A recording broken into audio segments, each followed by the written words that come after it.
coronavirus cases in India has crossed 21,000. So at such a stage, the jobs of our frontline workers, especially healthcare providers, becomes extremely crucial, and they need to function without any obstruction to their duty.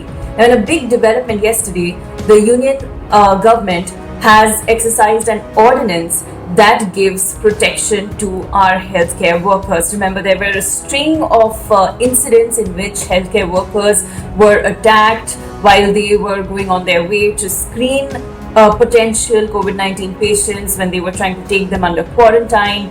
And even in death, they were not given a dignified burial because locals protested against having funerals of COVID-19 infected doctors in their localities. They were afraid that this would spread the infection.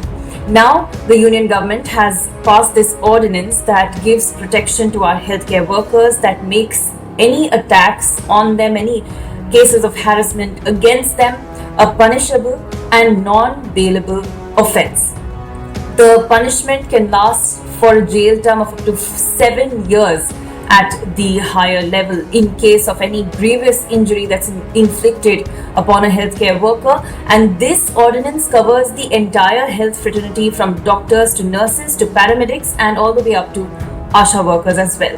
The ordinance proposes that within 30 days the investigation will be over, and within the year a verdict will come. The punishment also ranges from 3 months to 5 years of jail and a fine from rupees 50,000 to 2 lakhs. And like I said, in terms of severe cases, the jail term can last for up to 7 years, and the fine starts from rupees 1 lakh to rupees 5 lakhs.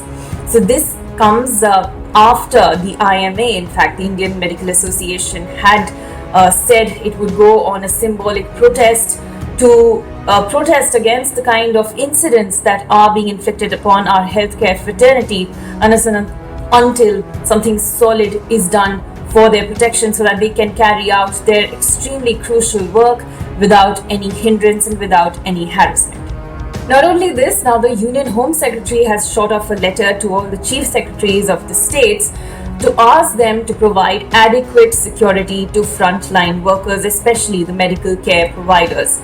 There were many incidents, of course, which caused the union government to promulgate the ordinance to protect doctors. Now, the Home Secretary has also asked states specifically to look after the security of the healthcare providers, so that they feel that they are in a protected environment in which they can carry out their duties.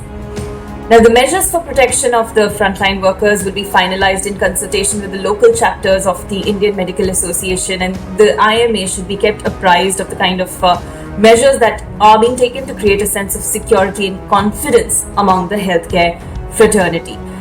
Not just in the performance of their duties, but the security also needs to be provided when last rites and funerals are being conducted of these doctors who unfortunately succumb to COVID-19 while treating patients for the same. Dignity in death has to be ensured, and any offender, even out of fear, if they obstruct these burials or cremations, there will be punitive action taken against them. The center has asked the states to invoke relevant laws to take punitive action against any offender. Also, the Union Home Ministry in an advisory has suggested that all hospitals that are located near containment areas should treat each and every patient as a potential COVID-19 case.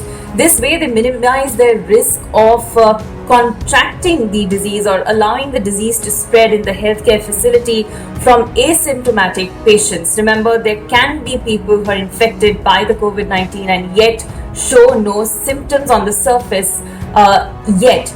So every patient coming to the hospital near a containment zone will be treated as a potentially infected person. A test has to be mandatorily carried out on this person, whether or not he or she shows COVID-19 like symptoms, and only then and due precaution must be exercised in treating any patient that comes to a hospital near a containment zone.